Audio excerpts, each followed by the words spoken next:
అందరికీ నమస్కారం. నేను మీ గాయత్రి. ఈ కూర వారంలో 2 సార్లు తింటే బరువు తగ్గడానికి, డయాబెటిస్ కంట్రోల్లో ఉండడానికి, ఇంకా బోన్ హెల్త్ ఇంప్రూవ్ అవ్వడానికి కూడా చాలా బాగా ఉపయోగపడుతుంది. అది ఏంటంటే 2 చిలకడ దుంపలు, వంకాయ తీసుకున్నాను. వీటితో కూర చేస్తాను. ఇప్పుడు మనకి తెలుగు వాళ్ళకి వంకాయ అంటే చాలా ఇష్టం కదా. ఇలా వంకాయని చూడగానే నాకు ఒక విషయం గుర్తొచ్చింది. మనకి మనుషుల మీద అభిమానం ఎక్కువైతే ఎలా ఉంటుందో ఇప్పుడు చెప్తాను, వినండి. నేను నా ఫ్రెండ్ ఒకసారి ఒక ఫంక్షన్కి వెళ్ళాము. అది ఫస్ట్ బర్త్డే ఫంక్షన్ అన్నమాట.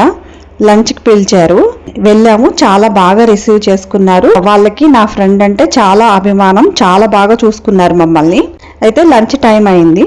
లంచ్ పెట్టుకుని ప్లేట్లో కొన్ని ఐటమ్స్ పెట్టుకుని ఇద్దరం కూర్చొని తింటున్నాము. నా ఫ్రెండ్ తినడం అయిపోయింది, మళ్ళీ కొంచెం పెట్టుకుని వద్దామని చెప్పి లేచి వెళ్తోంది.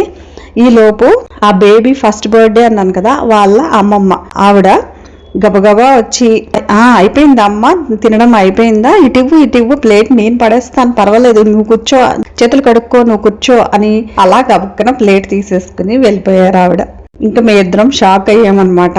తనకి కూడా ఏం చేయాలో అర్థం కాలేదు. ఇంకా సైలెంట్గా వెళ్ళి చేయి కడుక్కొని వచ్చి కూర్చుంది.